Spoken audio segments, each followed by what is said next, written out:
no one remembers the last word she spoke. That detail would haunt the investigation for decades. Because on May 23, 1972, 13-year-old Debbie Hudler walked away from a place designed to protect vulnerable children and simply vanished into the Colorado air. She left behind no note, no explanation, no trace. And more than 50 years later, no one knows what happened to her. This is her story. Or rather, this is the story of her absence. The silence that followed a girl who needed help, who was placed in care, and who disappeared anyway. Before we go further, drop a comment and let us know where you're watching from. We'd love to hear from you. And if you enjoy true crime stories like this, make sure to like the video, subscribe, turn on the notification bell, and share it with someone who'd love it too. Now, let me take you back to 1972. Back to a sprawling campus in Denver, Colorado. Back to Fort Logan Mental Health Center, a place that promised healing but couldn't prevent loss. The campus looked nothing like the cold, institutional hospitals of the era. From the outside, Fort Logan resembled a college. Low brick buildings arranged around open courtyards, large windows letting in Colorado sunlight, wide lawns where patients could walk freely. It was designed that way on purpose. Opened in 1961, Fort Logan represented a revolutionary approach to psychiatric care. No locked wards, no restraints, no prison-like atmosphere. The philosophy was simple: treat patients like human beings, not inmates. Give them dignity, give them freedom, give them hope. The facility served the Denver metropolitan area, nearly 900,000 people, with about 400 beds divided across multiple divisions. Adults, children, geriatric patients, people struggling with alcoholism. Each group had dedicated treatment teams, specialized care, and the promise of something better than the old asylums. It was progressive. It was humane. It was open. And that openness created opportunities, not just for healing, but for something else entirely. Because when you design a hospital campus with no locked doors, when you give vulnerable patients the freedom to walk the grounds unmonitored, when you prioritize dignity over security, you also create gaps. Blind spots. Moments when someone could slip away. And on May 23, 1972, that's exactly what happened. Debbie Hudler was 13 years old. Brown hair, blue eyes, a slight build that made her look younger than she was. She had epilepsy, a chronic condition that required daily medication to prevent seizures. Without it, she was vulnerable. Without it, she was at risk. She should have been safe at Fort Logan. She should have been monitored, medicated, protected. Instead, sometime that day, sometime between morning rounds and evening count, Debbie disappeared. The exact timeline remains unclear. The records from that day have either been lost, sealed, or were never detailed enough to begin with. What we know is this: Debbie was at Fort Logan on the morning of May 23rd, and by nightfall, she was gone. No one saw her leave. No one heard her say goodbye. No one noticed she was missing until it was too late. And that delay, those lost hours, might be the reason she was never found. Think about that for a moment. A 13-year-old girl with a medical condition that could kill her without treatment vanishes from a mental health facility. And the first question investigators had to answer wasn't where she went, it was when they should have started looking. Because in those critical early hours, while staff tried to figure out if she'd wandered off, run away, or something worse, Debbie was already out there. Alone, unmedicated, unprotected, and every minute that passed made finding her less likely.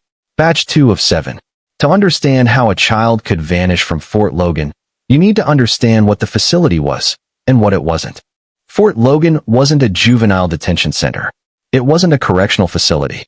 It was a state mental health hospital designed to serve patients who needed long-term psychiatric care.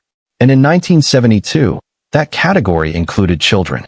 Children with behavioral problems. Children with developmental disorders. Children with mental illness. Children with epilepsy who also struggled with other challenges. Children like Debbie. The exact reason Debbie was placed at Fort Logan remains unclear.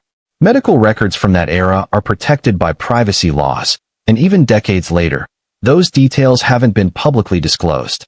What we do know is that she was there, that she was 13, that she had epilepsy, and that someone, parents, doctors, social workers, the courts, decided Fort Logan was the right place for her. But was it? The Fort Logan of 1972 operated under a philosophy called the therapeutic milieu. The idea was revolutionary for its time. Create an environment where patients felt like members of a community, not inmates in an asylum. No locked doors. No physical restraints. Open courtyards. Voluntary participation in group therapy and activities. Patients could walk the grounds freely. They could sit outside. They could move between buildings without constant supervision. For adults recovering from mental health crises, this freedom was therapeutic, empowering, healing. But for children, especially vulnerable children who might not fully understand the dangers of the outside world, that freedom became something else entirely. Because Fort Logan wasn't a small, enclosed unit. It was a sprawling campus covering multiple acres in southwest Denver. The buildings were spread out. The grounds extended far enough that someone standing at one end might not see what was happening at the other. And with limited staff, stretched thin across hundreds of patients in multiple divisions, monitoring everyone at once was impossible. The facility operated on trust, on the assumption that patients, including children, would stay where they were supposed to be, that they wouldn't wander off, that they wouldn't leave. But Debbie did. Or maybe she didn't wander. Maybe she ran. Maybe she had a reason. Fear, confusion, desperation, to get away from Fort Logan as fast as she could. Or maybe someone took her. That's the question that still hangs over this case more than 5 decades later. Because when a child disappears from a place like Fort Logan, there are really only 3 possibilities. She left on her own, a runaway seeking escape. She had a medical emergency, a seizure, an accident, something that left her unable to call for help. Or someone took her, someone who had access to the grounds, who saw an opportunity in the gaps of supervision, who understood that a 13-year-old girl with epilepsy was the perfect victim. Vulnerable, dependent, easy to control. Each theory has its own terrible logic, and each one ends with the same devastating result. Debbie Hudler never came home. When staff realized Debbie was missing, the initial response was likely confusion rather than panic. Patients wandering away from designated areas wasn't uncommon at Fort Logan. The open campus design meant people could drift between buildings, sit in courtyards, take walks around the grounds. Staff were used to patients being out of sight for periods of time. So when Debbie wasn't where she was supposed to be, the first assumption was probably simple. She's somewhere else on campus. Check the other buildings. Check the courtyards. Check the common areas. But as minutes turned to hours, as staff searched and came up empty, as evening approached and Debbie still hadn't appeared, the realization would have set in. She wasn't just missing from her unit. She was missing from the entire facility. And by the time that realization hit, by the time someone made the decision to contact law enforcement, by the time Denver police were notified that a 13-year-old girl with epilepsy had disappeared from Fort Logan Mental Health Center, hours had already passed. Critical hours. Hours when Debbie could have been anywhere. Still on the Fort Logan grounds, hidden or injured. Walking through nearby neighborhoods, disoriented and alone. Hitchhiking on one of the major roads that ran near the facility. Or already gone. Taken by someone who knew exactly how much time they had before anyone started looking. The search began. But it began late. And in missing persons cases, especially cases involving vulnerable children, time is everything. Every hour that passes, the search radius expands exponentially. A child who's been missing for 1 hour might be within a mile of where she disappeared. A child who's been missing for 6 hours could be 50 miles away. A child who's been missing for 12 hours could be in another state. And a child with epilepsy who's been missing for any amount of time without her medication, she might already be dead. That brutal fact hung over the search from the beginning. Debbie's epilepsy wasn't just a medical detail. It was a ticking clock. Without her medication, she was at risk of seizures. And if she had a seizure while alone, while walking along a road or through an unfamiliar area, while unable to get help, the outcome could be fatal. So as Denver police began organizing search efforts, as they started canvassing neighborhoods near Fort Logan, as they interviewed staff and patients who might have seen something, they were racing against multiple threats. Exposure, traffic, predators, and Debbie's own body turning against her. But the search faced another problem. A problem that would plague the investigation for years. In 1972, missing children cases weren't handled the way they are today. Batch 3 of 7. There was no Amber Alert system in 1972. No national database of missing children. No coordinated interstate response. No immediate media blitz with photos and descriptions broadcast across television screens. When a child went missing in 1972, the response depended entirely on local law enforcement. And local law enforcement operated under assumptions that seem almost incomprehensible today. Many departments had waiting periods before officially opening a missing persons investigation. 24 hours, 48 hours, sometimes longer. The thinking was simple. Most missing people, especially teenagers, turned up on their own. They were runaways. They were staying with friends. They were out past curfew and too scared to come home. So why waste resources on a massive search when the kid would probably walk through the door the next morning? But Debbie wasn't a typical runaway. She was 13. She had epilepsy. She'd disappeared from a mental health facility, not from her family home. Surely that changed things. Surely that triggered an immediate, aggressive response. Except we don't know if it did. The details of the initial investigation, what Denver police did in those first 24 hours, how many officers were assigned, what areas were searched, who was interviewed, aren't publicly available.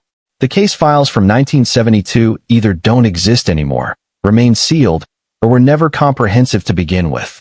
What we're left with is the outcome. The one undeniable fact that tells us everything we need to know about how the search went. Debbie Hudler was never found. Not that day, not that week, not that year, not in the 5 decades since.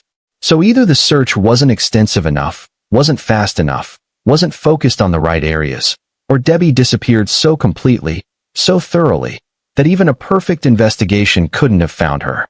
Both possibilities are haunting in different ways. Let's talk about the geography, because where Fort Logan was located matters. The facility sat in southwest Denver, not far from major roads that connected to the rest of the metropolitan area and beyond. You could access highways that led north toward Boulder, south toward Colorado Springs, east toward the plains, west toward the mountains. From Fort Logan, someone with a car, or someone who could hitchhike successfully, could be almost anywhere within hours. And in 1972, hitchhiking was common, especially for young people, especially for runaways or people trying to get somewhere without money. Did Debbie try to hitchhike? Did she make it to a road, stick out her thumb, and climb into a vehicle driven by someone she thought would help her? Did that person help her or hurt her? We don't know. But it's a scenario that investigators would have considered. Because if Debbie left Fort Logan on foot with the intention of going somewhere, anywhere but there, hitchhiking would have been her most practical option. And that possibility opens up a dark corridor of potential outcomes. Predators who targeted hitchhikers. Drivers who saw a vulnerable teenage girl and made a terrible decision. People who picked Debbie up with good intentions, but whose names were never recorded, whose involvement was never known. Any one of them could hold the answer to what happened to Debbie Hudler. But none of them ever came forward. The other geographic consideration, the wilderness. Colorado in 1972 wasn't as developed as it is today. There were more open spaces, more undeveloped land, more places where someone could disappear, intentionally or accidentally, and never be found. If Debbie had a seizure while walking through an undeveloped area, if she collapsed in a ditch or a ravine or an overgrown field, if she died alone and her body was never discovered, that would explain why no trace of her ever surfaced. It's a grim possibility, but it's one that can't be dismissed. Because epilepsy is unpredictable. Even with medication, seizures can happen. And without medication, which Debbie definitely didn't have after leaving Fort Logan, the risk increases dramatically. A grand mal seizure can cause someone to lose consciousness, to fall, to stop breathing, to die if they're not in a safe environment with people who can help. If Debbie had a seizure while alone, while somewhere remote, while no one was around to call for help, she might have died within hours of leaving Fort Logan. And if that's what happened, if her body ended up somewhere off the beaten path, somewhere that wasn't part of the initial search grid, she could still be out there.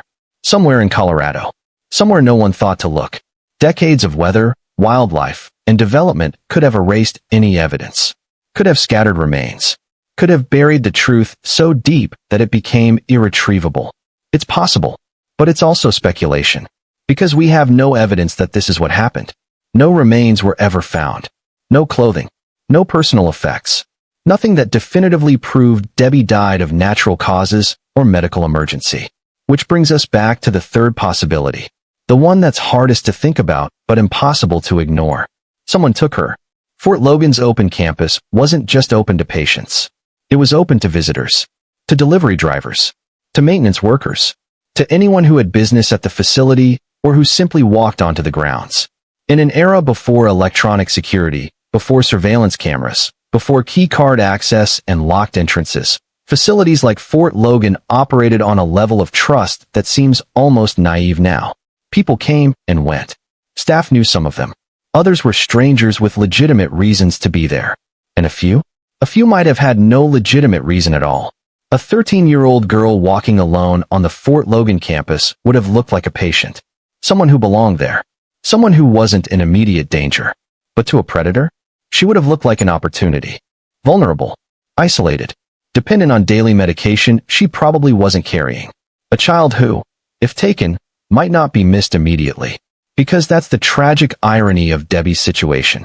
She disappeared from a place where other people going missing, temporarily, was normal. Where patients walked around freely. Where staff couldn't possibly keep eyes on everyone at all times. The perfect place for someone to take a child without anyone noticing until it was too late. Did someone watch Debbie? Did they see her alone and make a decision? Did they approach her? Offer her a ride? Promise to help her get away from Fort Logan? Did she trust them? We'll never know. Because whoever took Debbie, if someone took Debbie, was never caught, never identified, never held accountable, and Debbie was never seen again. Batch 4 of 7. As days turned into weeks, the search for Debbie Hudler began to lose momentum. This is what happens in missing persons cases when there are no leads, no witnesses, no physical evidence, no body, no ransom demands, no sightings, just silence. Law enforcement can only dedicate so many resources to a case that isn't producing results. Other cases demand attention. New emergencies arise.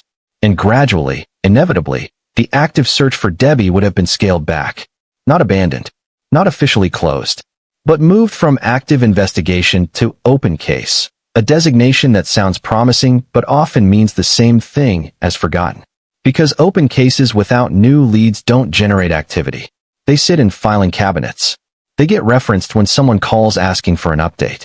They remain technically unsolved, but practically dormant. And Debbie's case went dormant fast. Part of the problem was the era.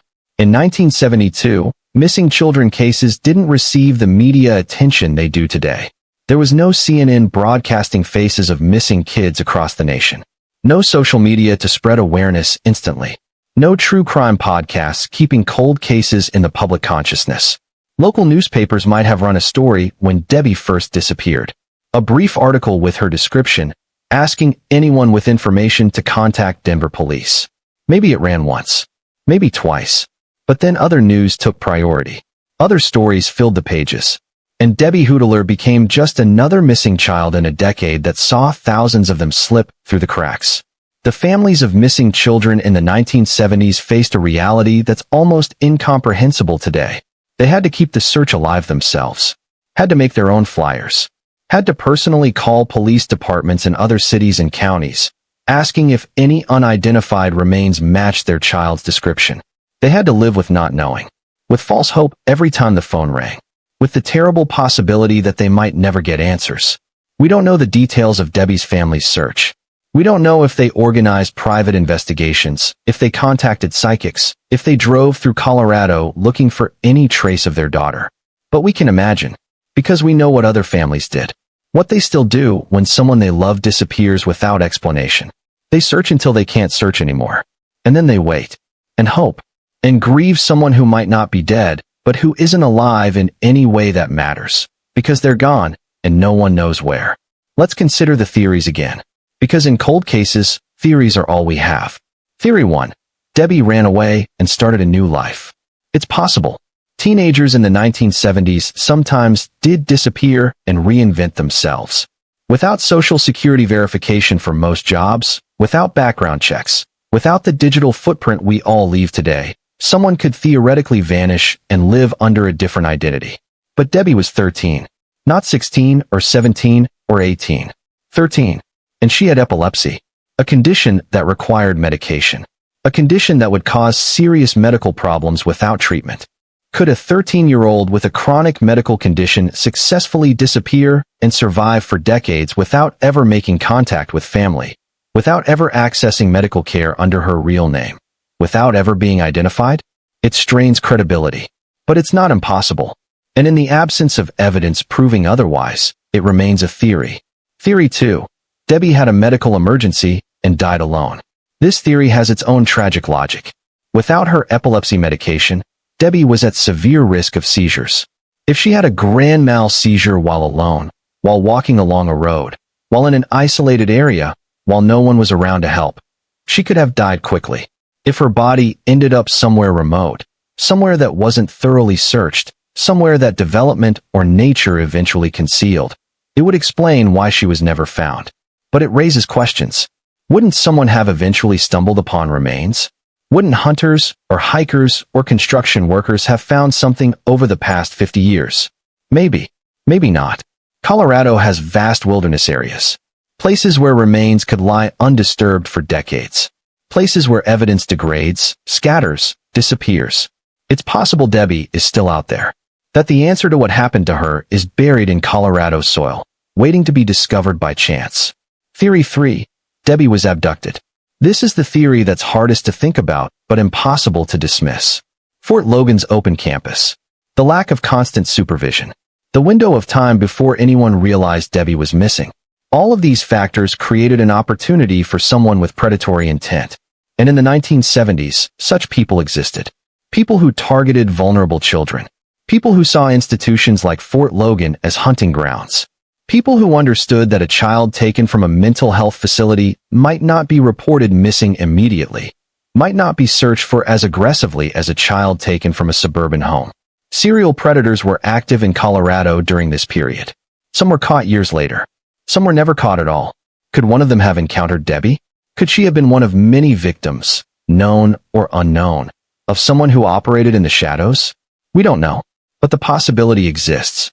And it's a possibility that makes this case not just a tragedy, but potentially a crime that someone got away with. The question that haunts this case isn't just what happened to Debbie. It's why no one found her. Because even if she ran away, even if she had a medical emergency, even if someone took her, at some point, there should have been evidence. A sighting, a tip, a discovery, something. But there was nothing. 53 years of nothing. And that absence of evidence creates its own kind of mystery. Because it suggests one of two things. Either Debbie ended up somewhere so remote, so concealed, that no trace of her was ever found, or someone went at great lengths to ensure she would never be found. Both possibilities lead to the same devastating conclusion. Debbie Hudler didn't just disappear. She was erased. By circumstance or by design, she vanished so completely that even decades of advances in forensic science, investigative techniques, and public awareness couldn't bring her home. There's a psychological phenomenon that happens in long-term missing persons cases. The family enters a state of what's called ambiguous loss. Not the grief of knowing someone is dead. Not the relief of knowing they're alive. But a liminal space between the two. A constant state of not knowing that prevents closure, prevents healing, prevents moving forward. Because how do you mourn someone who might not be dead? How do you let go of hope when there's no proof that hope is futile? You don't. You can't. You live in suspension, always wondering, always waiting for the phone call that might finally bring answers. For Debbie's family, if they're still alive, that's been their reality for more than 5 decades. 53 years of not knowing. 53 years of wondering if today will be the day they finally learn what happened. 53 years of silence. Batch 5 of 7. In 2026, Debbie Hudler would be 67 years old. If she's alive, she's a senior citizen now. Someone who might have children, grandchildren. Someone with an entire lifetime of experiences behind her. But she would also be someone with a past. A childhood that ended abruptly in 1972. A family that never stopped looking. A case file that never closed. Would she remember Fort Logan? Would she remember May 23rd? Would she know that people still wonder what happened to her? Or has she lived all these years under a different name, with a different story, never looking back? The age progression question is one that law enforcement considers in long-term missing persons cases. What would Debbie look like now? Computer algorithms can generate estimated images based on family genetics, aging patterns, changes that time would bring. But without DNA comparison, without a living Debbie to match those projections against, they remain theoretical. Digital ghosts of a girl who might not exist anymore, or who might exist somewhere, unaware that she's been missing for 53 years. That last possibility seems far-fetched. How could someone not know they're a missing person? How could someone live an entire adult life without ever encountering their own case, their own name, their own face on a missing persons database? But it's happened before. There have been cases, rare, but real, where missing children grew up with no memory of their early childhood, no knowledge that they'd been taken or lost or separated from their original families. Cases where decades passed before the truth emerged. Could Debbie be one of those cases? It seems unlikely. But in a case where everything seems unlikely, where a girl vanished from a mental health facility without a single confirmed sighting afterward, unlikely isn't the same as impossible. Fort Logan Mental Health Center continued operating for decades after Debbie's disappearance. The facility went through changes over the years. Staffing updates, security improvements, new protocols for monitoring patients, especially children. Whether those changes were influenced by what happened to Debbie, we don't know. But we can assume that her disappearance left a mark. That staff who were there in 1972 carried the weight of it. That new employees heard the story. That somewhere in Fort Logan's institutional memory, Debbie Hudler's name remained as a cautionary tale. A reminder of what could happen when vigilance failed. Fort Logan eventually transitioned away from being a large residential facility. Like many state mental health hospitals, it adapted to changes in psychiatric care philosophy. Shorter stays, more outpatient services, smaller, more secure units. The sprawling open campus of the 1970s, the place where a 13-year-old girl could walk away unnoticed, no longer exists in the same form. But the question remains, how many other cases were there? How many other patients, children and adults, disappeared from Fort Logan or facilities like it during that era? How many went missing and were never found? How many cases were logged, investigated briefly, then filed away when leads dried up? We don't know. Because unlike today, where missing persons data is centralized and accessible, the 1970s operated on fragmented record keeping. Individual departments maintained their own files. Information wasn't shared systematically across jurisdictions. A person could go missing in Denver and never be connected to unidentified remains found in Boulder. A case could go cold in Colorado and never be cross-referenced with similar cases in neighboring states. Debbie's disappearance might be unique, or it might be part of a larger pattern that we can't see because the data was never compiled. The psychological impact of institutional disappearances extends beyond individual cases. When someone goes missing from a place meant to protect them, a hospital, a school, a group home, it shatters trust in systems. It raises questions about who's responsible, who should have been watching, who failed. In Debbie's case, those questions have never been answered publicly. Was Fort Logan's open campus policy a contributing factor? Should a 13-year-old with epilepsy have been in a more secure unit? Were there warning signs that Debbie was at risk of running away, or at risk from someone else? We don't know. The internal reviews, if they happened, aren't public. The accountability measures, if they were implemented, aren't documented in accessible records. What we're left with is the outcome. A child entered Fort Logan. A child disappeared. And no one faced consequences because no one knew exactly what happened. That's the particular cruelty of cases like this. Without answers, without evidence, without closure, there's no one to blame. No justice to pursue. No closure to find. Just questions that echo across decades. In the years since Debbie's disappearance, advances in forensic science have revolutionized cold case investigations. DNA analysis can identify remains from tiny biological samples. Genetic genealogy can trace family connections across generations. Ground-penetrating radar can detect burial sites. Digital databases can cross-reference missing persons with unidentified remains across the country. All of these tools could potentially help solve Debbie's case, if there was something to analyze. But there's nothing. No remains. No physical evidence. No DNA sample to compare. Unless something is found, accidentally or through renewed search efforts, the case remains frozen in 1972, stuck with 1970s investigative tools, unable to benefit from modern technology because there's nothing to apply it to. This is the frustration of cases like Debbie's. We have the capability to solve them now. We have resources that didn't exist in 1972.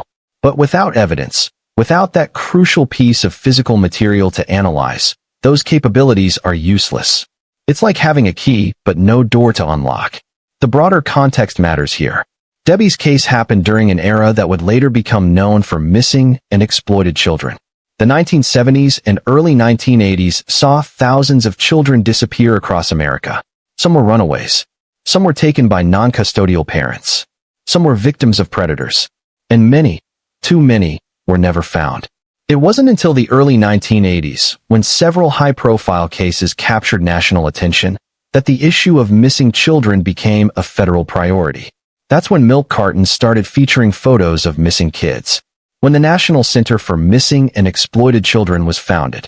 When the infrastructure for tracking and recovering missing children finally began to develop. But that came too late for Debbie. She disappeared before any of those systems existed. Before anyone was paying systematic attention to how many children were vanishing and how few were being found. She fell through the cracks of a system that didn't yet exist.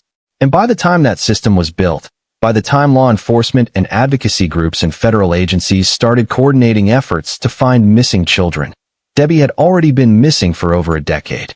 The trail was cold. The witnesses had scattered. The evidence, if there ever was any, was long gone. There's something particularly haunting about cases where no remains are ever found. Because remains, as grim as they are, provide answers. They tell us what happened. They give families something to bury, something to mourn over, something concrete to mark the end of a life. Without remains, families are left in perpetual limbo, unable to hold a funeral, unable to get a death certificate, unable to truly grieve because there's always that tiny, persistent whisper of possibility. Maybe she's still alive. Maybe she'll come home. Maybe tomorrow will be different. That whisper is both hope and torture. It keeps families searching when logic says they should stop. It keeps cases from ever really closing, even when decades pass without a single credible lead. For Debbie's family, if they're still searching, still hoping, still wondering, that whisper has been their reality for 53 years. And every day that passes without answers makes the questions heavier. Batch 6 of 7. There are certain questions that define Debbie Hudler's case. Questions that have never been answered. Questions that might never be answered. But they deserve to be asked anyway. How did Debbie leave Fort Logan unnoticed? This is the foundational question. The one that everything else depends on. Fort Logan had staff. Had procedures. Had some level of supervision, even in an open campus environment. So how did a 13-year-old girl walk away without anyone seeing? Without anyone stopping her? Without anyone raising an alarm immediately? The most likely answer is timing. She left during a gap, between shifts, between scheduled checks, during a moment when staff were occupied elsewhere. A window of opportunity that lasted long enough for her to reach the edge of campus and disappear into the surrounding area. But that answer assumes she left on foot, that she walked away deliberately. What if she didn't? What if someone picked her up? What if she was taken in a vehicle, making her departure fast enough that even alert staff might not have noticed? That scenario changes everything, because it transforms this from a case of inadequate supervision to a case of predation, from institutional failure to criminal act. We don't know which it was. Both are possible. Both are horrifying in different ways. Why wasn't the search more aggressive? This question haunts anyone who studies Debbie's case. A 13-year-old with epilepsy disappears from a mental health facility. Every minute without her medication increases her risk. Every hour that passes expands the search area exponentially. This should have triggered an immediate, massive response. Dozens of officers, search dogs, helicopters, media alerts, roadblocks. But we have no evidence that it did. And the outcome, no trace of Debbie ever found, suggests that whatever search did occur wasn't enough. Why? Was it resource constraints? Assumptions that she was a runaway who'd come back on her own? Bureaucratic delays between Fort Logan notifying police and police mobilizing resources? Or was it something more insidious? A systemic devaluation of certain missing persons? A belief that a child from a mental health facility wasn't worth the same effort as a child from a normal home? We can't answer that definitively, but the question lingers. Because inadequate response in the critical early hours can doom a case. Can mean the difference between finding someone alive and never finding them at all. Was evidence lost or destroyed? In any investigation, evidence is everything. physical evidence, witness statements, timeline documentation, security logs. But in Debbie's case, we don't know what evidence existed or what happened to it. Were there security logs showing who entered and left Fort Logan that day? Were there staff schedules indicating who was on duty when Debbie disappeared? Were there interviews with patients who might have seen something? If those records existed, where are they now? Sealed in archives? Destroyed after a certain retention period? Lost in administrative transitions? The absence of accessible case files 53 years later raises troubling possibilities. Either the investigation was never thorough enough to generate substantial documentation, or that documentation existed but was mishandled, lost, or deliberately withheld. Either scenario represents a failure, and that failure makes solving the case now nearly impossible. Could Debbie have been a victim of someone operating in the area? This is the question that investigators in cold cases always have to consider. Are there patterns? Are there connections to other crimes? Colorado in the 1970s had its share of predators. Some were caught. Some were never identified. Some operated for years before their crimes came to light. Was Debbie encountered by one of them? Was she the victim of an opportunistic crime by someone who happened to see her alone? Or was she targeted specifically by someone who knew Fort Logan's vulnerabilities? Without evidence, these questions spiral into speculation. But they're necessary questions. Because if Debbie was a victim of foul play, her case might be connected to others. Might be part of a pattern that could still be identified if someone looked at the data with fresh eyes. But that requires someone to look. Requires resources. Requires prioritizing a 53-year-old cold case in a system overwhelmed with active investigations. The truth is, cases like Debbie's often stay unsolved not because they're unsolvable, but because they're unprioritized. Cold cases require dedicated investigators willing to dig through decades-old files, to re-interview elderly witnesses whose memories have faded, to apply modern forensic techniques to evidence that might not exist anymore. They require funding, public pressure, media attention, a combination of factors that rarely align for cases that are decades old. And when the victim is a child from a marginalized background, a child who was in a mental health facility, a child whose family might not have had the resources or connections to keep pushing for answers, the case becomes even easier to deprioritize. That's not a criticism of individual investigators. It's a recognition of systemic reality. Police departments have limited resources. They have to make choices about where to focus efforts. And active cases, cases with living victims, with actionable leads, with public urgency, will always take precedence over cold cases. It's logical. It's practical. It's necessary. But it means that children like Debbie don't get the attention their cases deserve. Don't get the investigative effort that might finally bring answers. They become names in databases, files in storage, stories that people like us tell decades later, hoping that someone, somewhere, might know something. There's a phrase used in missing persons advocacy. The missing remain missing until someone looks for them. It sounds obvious, but it's profound, because it acknowledges that finding someone requires active effort, requires people who care enough to keep searching even when the trail is cold, requires resources and attention and refusing to let a case fade into obscurity. Debbie has remained missing for 53 years. Not because no one looked for her, but because no one found her. And every year that passes makes finding her less likely. Bodies decompose. Evidence degrades. Witnesses die. Memories fade. The physical traces that might have led to answers disappear into time. But here's what doesn't disappear. The fact that it happened. That a 13-year-old girl named Debbie Hudler walked away from Fort Logan Mental Health Center on May 23, 1972, and vanished. That fact is permanent, unchangeable, undeniable, and it demands acknowledgement, demands that we remember, demands that we don't let Debbie become just another statistic in the thousands of missing children who disappeared in the 1970s and were never found.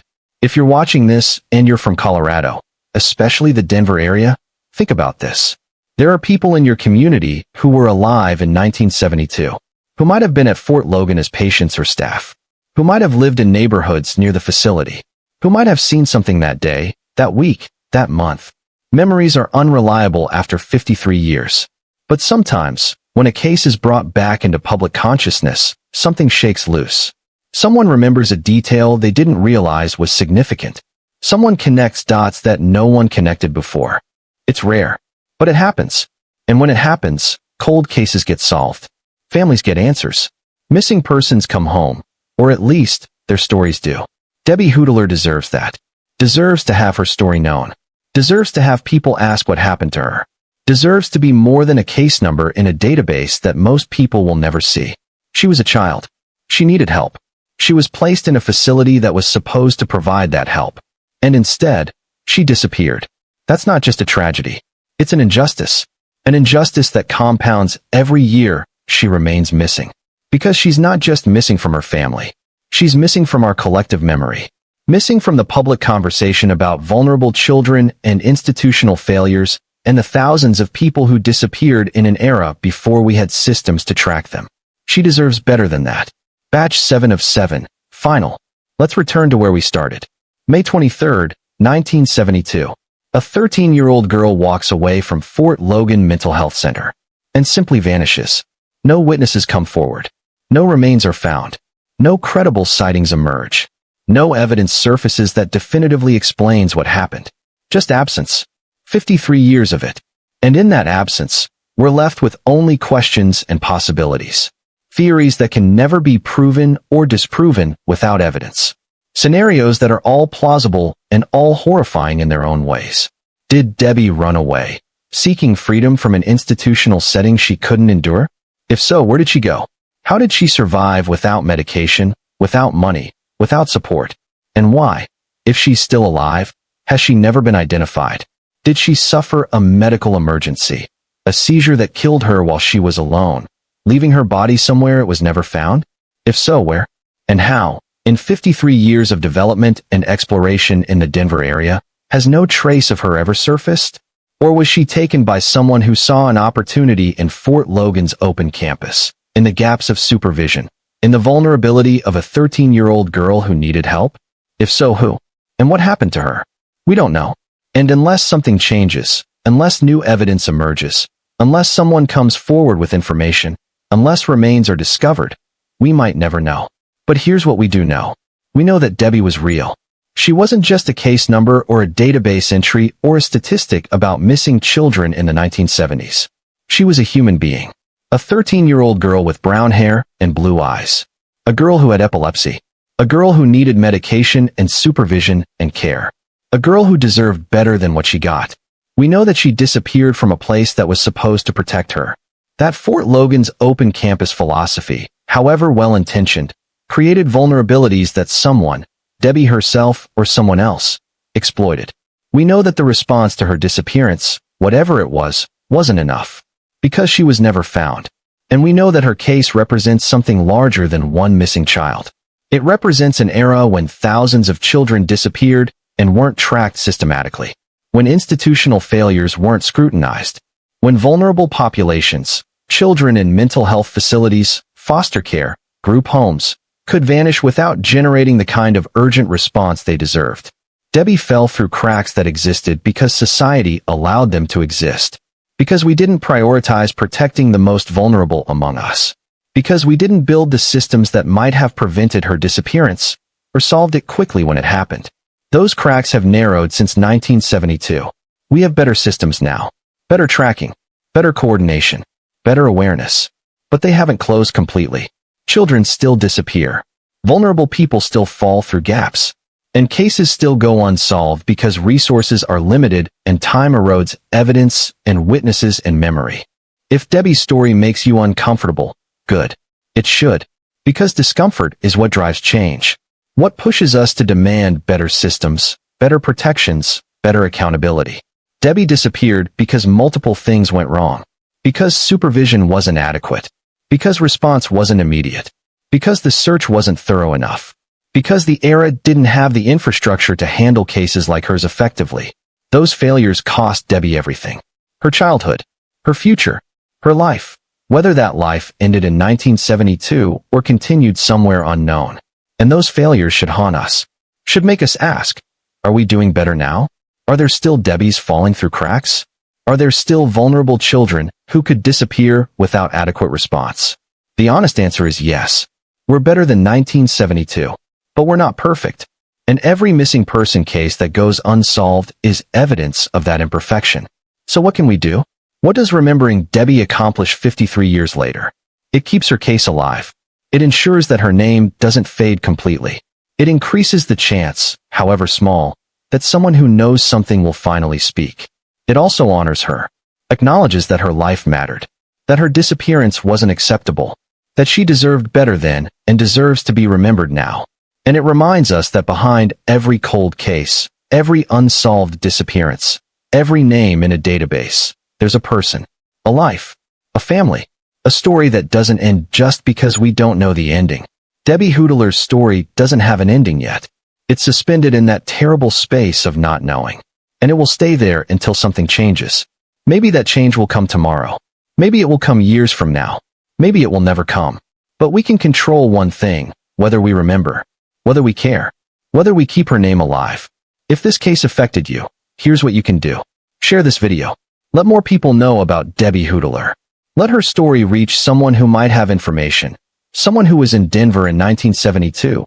Someone who remembers Fort Logan. Someone who heard something or saw something they didn't realize was important. If you're interested in missing persons cases and want to see more stories like this told with the respect they deserve, please like this video, subscribe to the channel, and turn on notifications. Every subscriber helps us dedicate more time to researching and sharing these cases. Leave a comment with your thoughts. What do you think happened to Debbie? Do you have theories? Do you remember this case or cases like it? We read every comment, and sometimes discussions in the comment section generate new angles worth exploring. And if you have information about Debbie Hudler's disappearance, if you know anything, remember anything, heard anything that might be relevant, please contact the Denver Police Department or the National Center for Missing and Exploited Children. Even small details can matter decades later. Debbie's Nama's case number is MP154427. Her case is still open, still waiting for answers. There's a phrase often used in missing persons advocacy, bringing them home. It's a beautiful sentiment. The idea that every missing person deserves to come home, deserves to be returned to their families, deserves resolution and closure. But for cases like Debbie's, bringing them home might not mean finding them alive. It might not even mean finding remains. It might just mean finding answers, finding truth, finding some way to end the terrible suspension of not knowing. That's what Debbie's case needs. Not a miracle, just truth. The truth of what happened on May 23, 1972. The truth of where she went. The truth of why she was never found. 53 years of silence have hidden that truth. But truth doesn't disappear just because it's hidden. It's still there, somewhere, in someone's memory, in evidence that hasn't been discovered, in connections that haven't been made. And until that truth emerges, we remember. We tell Debbie's story. We refuse to let her become just another forgotten name. Because she wasn't just a name. She was a person. A 13-year-old girl who walked away from Fort Logan Mental Health Center on a spring day in 1972. And she never came back.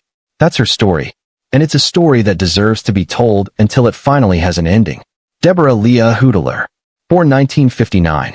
Missing since May 23, 1972. Still missing today. Still waiting to be found. Still waiting for answers. Still waiting to come home. We haven't forgotten you, Debbie. And we won't stop asking what happened.